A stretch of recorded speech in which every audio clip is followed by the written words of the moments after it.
Tibbiyot fanlari doktori shunday degan: shifokor axloqan kamolotga erishgan, hamisha burchiga sadoqatli, insonga yaxshilik qilishga intiluvchi, odamlar dardiga malham bo'luvchi, yuqori madaniyatli va ziyoli bo'lmog'i lozim. Assalomu alaykum qadrli teletomoshabinlar, efirda yoshlar siyosati amalda ko'rsatuvi. Bugungi ko'rsatuvimizda Abu Ali ibn Sino nomidagi Buxoro davlat tibbiyot institutida tahsil olib kelayotgan iqtidorli yoshlar haqida so'z yuritamiz. Yoshlarni har tomonlama qo'llab-quvvatlash, ulardagi bor imkoniyatlardan foydalanishga va o'z iqtidorlarini yanada namoyon etishiga, barkamol yosh avlodni tarbiyalash va yoshlarning huquqlari va manfaatlarini ta'minlash davlatimiz oldida turgan vazifalardan biri bo'lib, bu davlat va jamiyat taraqqiyotining muhim omili bo'lib hisoblanadi. Yurtboshimiz ta'kidlaganidek, biz yoshlarga doir davlat siyosatini hech og'ishmasdan, qat'iyat bilan davom ettiramiz. Nafaqat davom ettiramiz, balki bu siyosatni eng ustuvor vazifamiz sifatida bugun zamon talab qilayotgan yuksak darajaga ko'taramiz.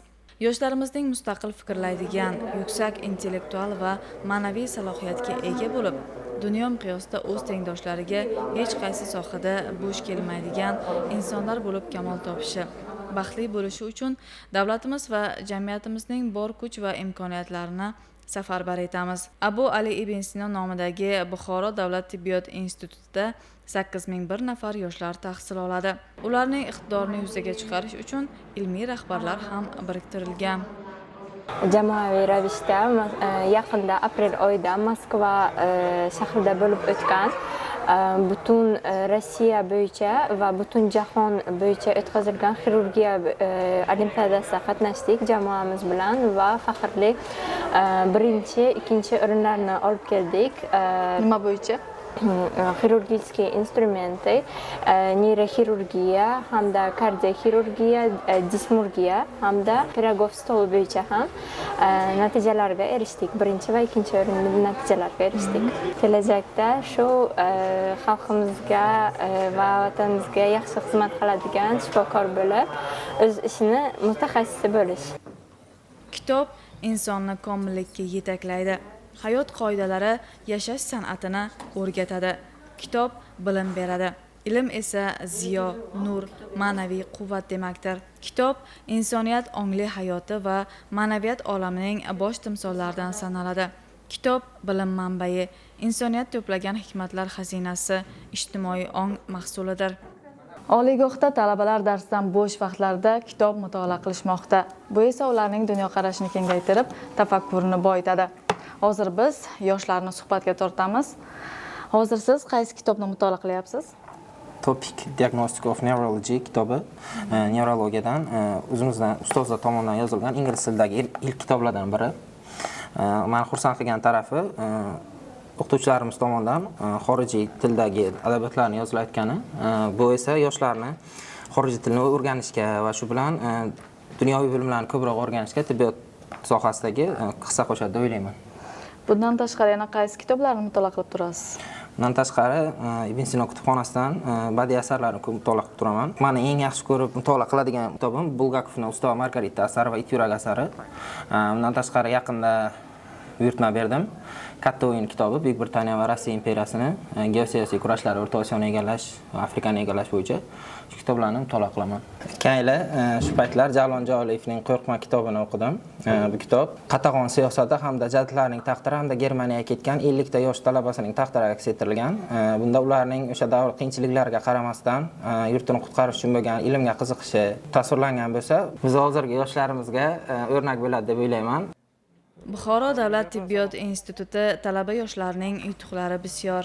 Jumladan O'zbekiston Respublikasi Prezidenti davlat stipendiyasi, Islom Karimov stipendiyasi, Ibn Sino stipendiyasi, shuningdek yoshlar 2023-2024 o'quv yilining Zakovat o'yinlarida viloyat va respublika bosqichida birinchi o'ringa loyiq topilib, 100 million so'mlik sovringa ega bo'lishgan. 5 tashabbus olimpiadasi viloyat bosqichida shaxmat bo'yicha birinchi o'rin hamda sport sohasida 57 nafar xalqaro va respublika miqyosidagi musobaqalar g'oliblari borligi quvonarli holdir. Men Buxoro davlat tibbiyot instituti davolash fakulteti 602 guruh talabasiman va shu bilan bir qatorda Buxoro davlat tibbiyot instituti Zakovat klubini doimiy a'zosiman. Undan tashqari aytish mumkinki, hozirgi paytda Buxoro davlat tibbiyot institutini Zakovat terma jamoasi bor. 7 kishidan iborat terma jamoa. Men shu jamoani a'zosiman 2 yildan buyon. Mana bu yonimizda turgan kubok ham e'tiborini tortdi. Buni ham izohlab o'ting, qaysi tanlovda yoki olimpiadada bu kubogimizni 2023-24 yil Zakovat o'rtasida talabalar ligasi o'yinida shu mavsumni g'olibligi uchun bizga taqdim etishdi. Bunaqa kuboklarimizdan bir nechtasi bor. Masalan, 2023-yil may oyida o'tkazilgan Buxoro shahrida o'tkazilgan intellektual respublika darajasidagi intellektual haftaligida ham birinchi o'rinni qo'lga kiritganmiz. Undan tashqari 2023-yil dekabr oyida o'tkazilgan respublika bo'yicha Zakovat intellektual olimpiadada Zakovat o'yinida ham faxrli birinchi o'rinni qo'lga kiritganmiz terma jamoamiz bilan va hozirgi kunda Zakovat stipendiyasini hisoblanamiz. Shuningdek, sizlar Toshkentda bo'lib o'tgan Zakovat intellektual o'yinida ham jamoaviy ravishda birinchi o'rinni qo'lga kiritgansizlar. Jamoaviy ravishda intellektual olimpiadada Zakovat o'yinini birinchi o'rinni qo'lga kiritganmiz. Qanday bo'ldi o'sha jarayonlar, natijalar qanday bo'ldi? Jarayonlar juda ham qiziqarli, adrenalinga boy jarayonlar bo'lgan. Raqobat juda ham kuchli. Toshkent shahar universitetlari, undan tashqari xususiy universitetlar orasida juda kuchli raqobat bo'ladi. Shunaqa kuchli jamoaning orasidan bir ochko farqi bilan finalda g'olib bo'lganmiz. Bizning asosiy raqobatchimiz O'zbekiston Milliy universiteti va University of Science and Technology degan xususiy universitet bo'lgan. Oxirgi savolgacha teng kelib turganmiz. Oxirgi savolda bizning ochkomiz baland kelib, g'oliblikka qo'l kiritganmiz. Raqiblarimiz bir-biri bilan yana qo'shma savol o'ynashga majbur bo'lgan. Davolash yo'nalishida tahsil olyapman dedingiz. Aynan o'sha yaxshi shifokor, bo'lajak shifokor bo'lib yetish uchun qanday bo'lish kerak shifokor? O'sha xalq dardiga malham bo'lish uchun. Birinchi navbatda tibbiyot sohasi bilim kerak bo'ladi. Bilim va tajriba ikkalasi bir-birini o'rnini to'ldirib, bir-birini kuchaytirib boradi. Bilimni, tajribani albatta o'zimizda ustozlarimiz kitoblardan olishga harakat qilamiz. Yaxshi shifokor bo'lish uchun birinchi navbatda o'sha deontologiya qoidalari bor. Bemor bilan ishlash, uni xushmuomala bo'lish, bemorni tushuna bilish kerak birinchi navbatda. Ana shu narsalarga, shu jihatlarga e'tibor berilsa, o'ylashimcha xalqqa ko'proq foydasi tegadigan shifokor bo'lib yetishamiz, xudo xolasa. Kelajakdagi maqsadlarimiz albatta shifokor bo'lib, xalqimizga, davlatimizga sifatli tibbiy xizmat ko'rsatish. Undan tashqari, mana zamonaviy tibbiyotda erishiladigan yutuqlar bor. Va o'sha zamonaviy tibbiyot yutuqlarini biz ham o'z hissamizni qo'shish, tibbiyotga yangilik kiritish, xudo xolasa ustozlarimiz ko'magida turli xil ilmiy ishlar bilan shug'ullanish niyatimiz bor. Oliygohda yoshlar Toshkentda bo'lib o'tgan Zakovat intellektual o'yinida birinchi o'rinni qo'lga kiritganini mamnuniyat bilan tilga olishdi. 6 yildan uzoq muddatdan beri Zakovat ichida yuribmiz. Zakovat bizga nima berdi deyilsa, buni so'z bilan ta'sirlab bo'lmaydi, lekin ularni bir ikkita, ya'ni qolgan yoshlarni ham ruhlantirish va Zakovatga chorlash maqsadida aytib o'tishim mumkinki, biz juda ko'plab respublika bosqichidagi turnirlarda birinchi o'rin olganmiz va ko'plab turnirlarda sovrindor bo'lganmiz. Lekin ko'pchilik aytishi mumkin, biz 1 yil shug'ullanib darrov sovrindor yoki birinchi o'rin olishimiz mumkinmi? Yo'q.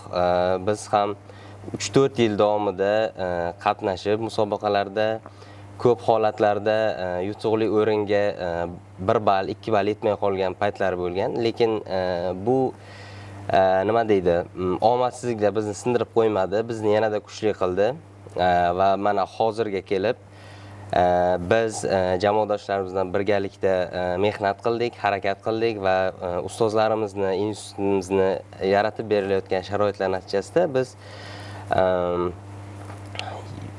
juda yirik musobaqalarda birinchi o'rinni qo'lga kiritdik. Sovrin jamg'armasini ham aytib o'tay, ya'ni ko'pchilikka baribir moliyaviy tomondan qiziq bo'ladi. Biz mahallalar o'rtasida o'tkazilgan Zakovatda birinchi o'rinni qo'lga kiritib 100 million so'm pul mukofotini qo'lga kiritganmiz jamoa bilan.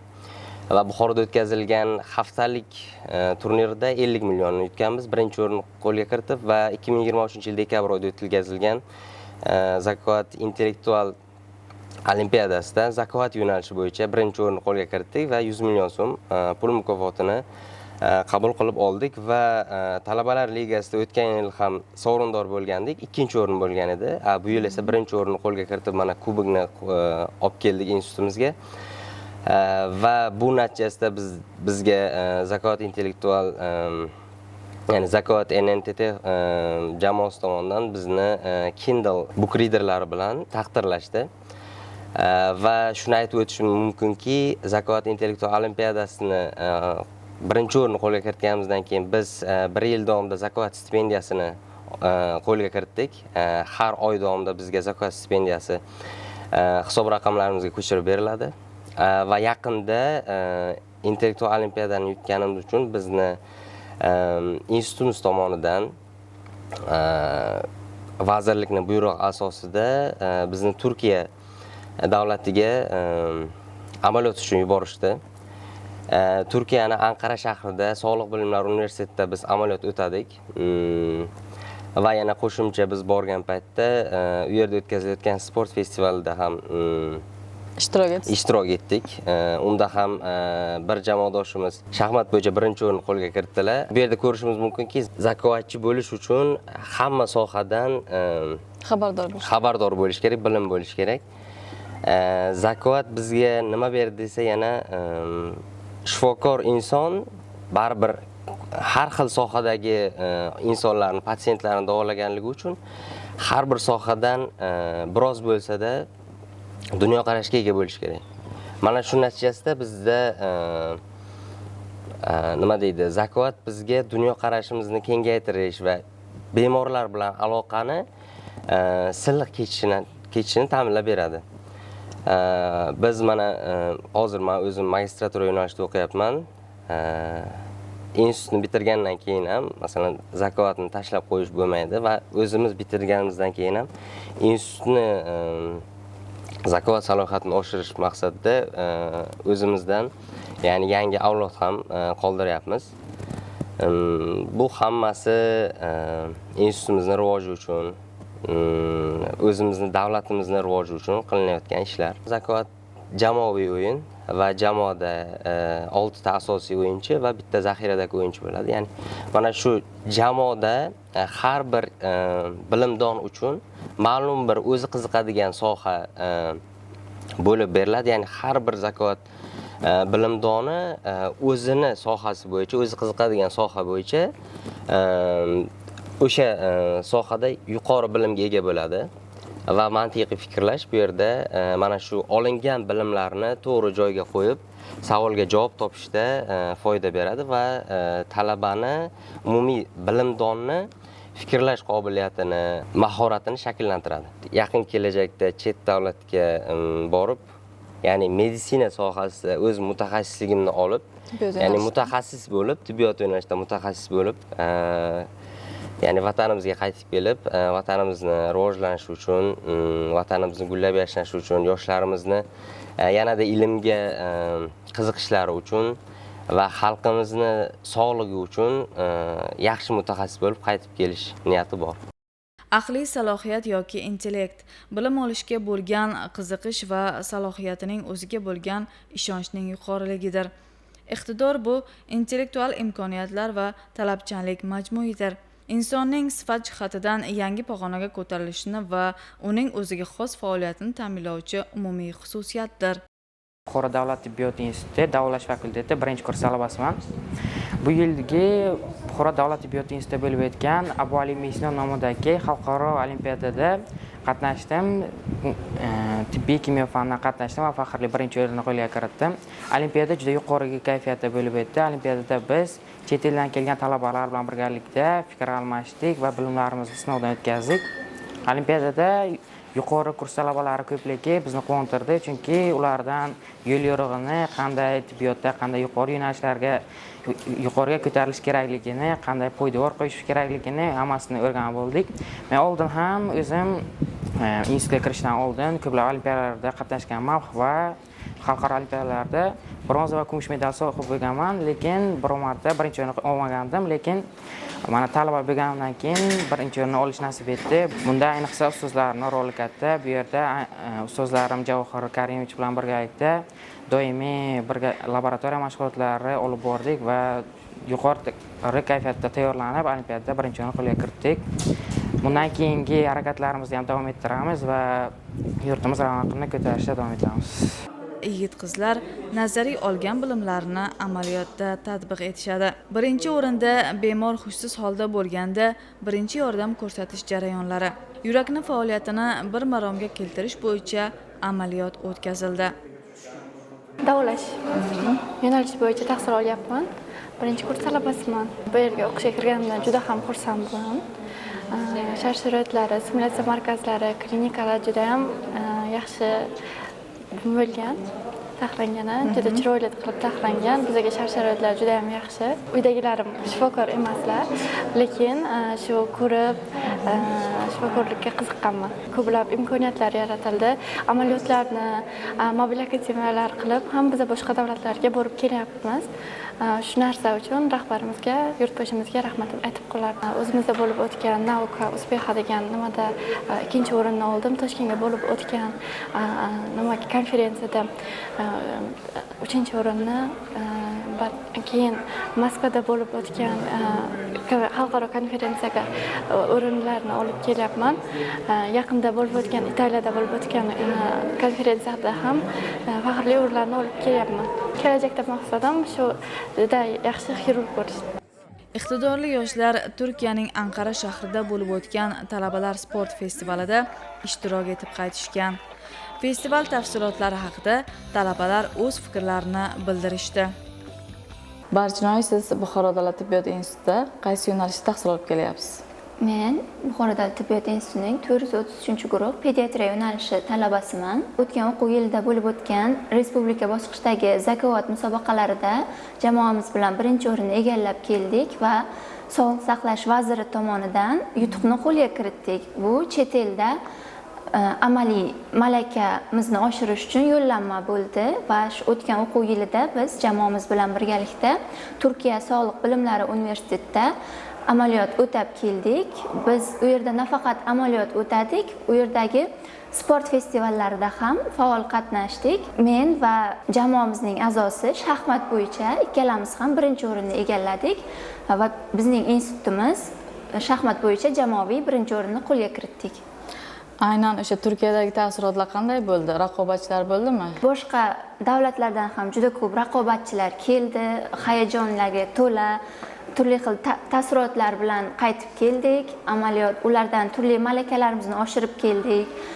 Tibbiyot sohasidagi yangiliklarni o'rgandik va sportga ham u yerda juda katta alohida e'tibor qaratilayotganini ko'rib juda xursand bo'ldik. Biz Turkiyaning Anqara shahrida bo'ldik va ular tomonidan shaharni aylantirishdi. Istanbul shahrida ham aylanib keldik. Taassurotlarimiz juda yaxshi. Suhbat avvalida pediatriya yo'nalishida o'qiyapman dedingiz. Aynan ushbu yo'nalishni tanlashdan maqsad nima? Men o'z yoshligimdan bolalarni juda yaxshi ko'raman. O'zim ham jiyanchalarim juda ko'p, ularga mehrim o'zgacha. Shuning uchun shu bolalar shifokori bo'laman deb niyat qilganman. Albatta, Xudo xohlasa, xalqimiz ishonchini oqlab, yaxshi shifokor bo'laman degan umiddaman. Buxoro davlat tibbiyot instituti Turkiya tibbiyot fakulteti davolash yo'nalishi talabasiman. Yaqinda Turkiyaning Anqara shahrida bo'lib o'tgan festivalda musiqa yo'nalishida, musiqa tanlovida faxrli birinchi o'rinni egalladim. Sport yo'nalishida ham fakultetimiz talabalari faxrli o'rinlarni egallashdi. Men Buxoro davlat tibbiyot instituti talabasi ekanligimdan faxrlanaman va yurtboshimizga bunday imkoniyatlarni yaratib berayotganliklari uchun o'z minnatdorchiligimni bildiraman. Mening shifokor bo'lishimga eng katta sababchi buvim bo'ladilar va buvam har bir oiladan bir shifokor bo'lish kerak derdilar. Va bizning oilamizda shu kasbni egallash menga nasib qilgan ekan. Bundan men xursandman. Kelajakda o'z kasbimning mutaxassisi bo'lmoqchiman. Yaxshi shifokor bo'lishni niyat qilaman. Men Buxoro davlat tibbiyot institutining birinchi bosqich talabasi tibbiy biologiya fakultetida o'qiyman. Men ushbu kasbni egallashimdan yoshligimdan qiziqishim bo'lib ketgan va mana shu maqsadlarim, qiziqishlarim, harakatlarim natijasida hozir talaba bo'ldim. Keyinchalik esa shu qiziqishlarimdan so'ng men ilmiy loyiha yaratishga qaror qildim va Mirzo Ulug'bek vorislari tanlovida mana shu loyihamni taqdimotini qilib berdim. Shunda Mirzo Ulug'bek vorislari tanlovining faxrli birinchi o'rin nomzodiga aylandim. Bu loyiham QR skaner kod loyihasi bo'lib, ushbu loyihada barcha ovoragarchiliklarni oldini oladi va vaqtni tejashga yordam beradi. Nasib bo'lsa, bu loyihani yanada ustida ishlasam, institutimizga foydasi tegadi. Ya'ni qanday bunda o'sha hozirgi kunda juda ko'p mana shu skaner kod orqali emas, balki offline tarzda amalga oshirib borilyapti. Lekin men aynan mana shu loyihani amalga oshirilganda bu loyihani onlayn tarzda hamda ortiqcha vaqtlar tejamkorliksiz amalga oshirsa bo'ladi. Shifokorlik kasbi ham mashaqqatli, ham sharafli kasblardan biri hisoblanadi. Asosan dars jarayonlarida ustozlaringizdan nimalarni o'rganasizlar? Asosan dars jarayonlari bizda amaliy tomondan ham juda ham qizg'in bo'lib o'tadi. Ya'ni har bitta qilayotgan o'tayotgan darsliklarini bizga chuqurroq o'rgatib qilishadi. Buning uchun o'qituvchilarimizga alohida tashakkur bildirib qolaman. Kelajakdagi kasbim tibbiy biologiya fakulteti bo'lganligim sababli laborant vrach hisoblanaman. Bunda undan tashqari bu yerda faqatgina bu ishimni yanada takomillashtirib, undan tashqari mana shu ilmiy loyiham orqali chet davlatga nasib bo'lsa chiqmoqchiman. Chet davlatda ishlarimni davom ettirmoqchiman. Bo'lajak shifokorlar kelajakda xalqimiz dardiga malham bo'lib, vatanga nafi tegadigan, o'z sohasining yetuk mutaxassislari bo'lib yetishadilar. Yoshlar siyosati amalda ko'rsatuvining keyingi sonlarida ko'rishguncha xayr, salomat bo'ling.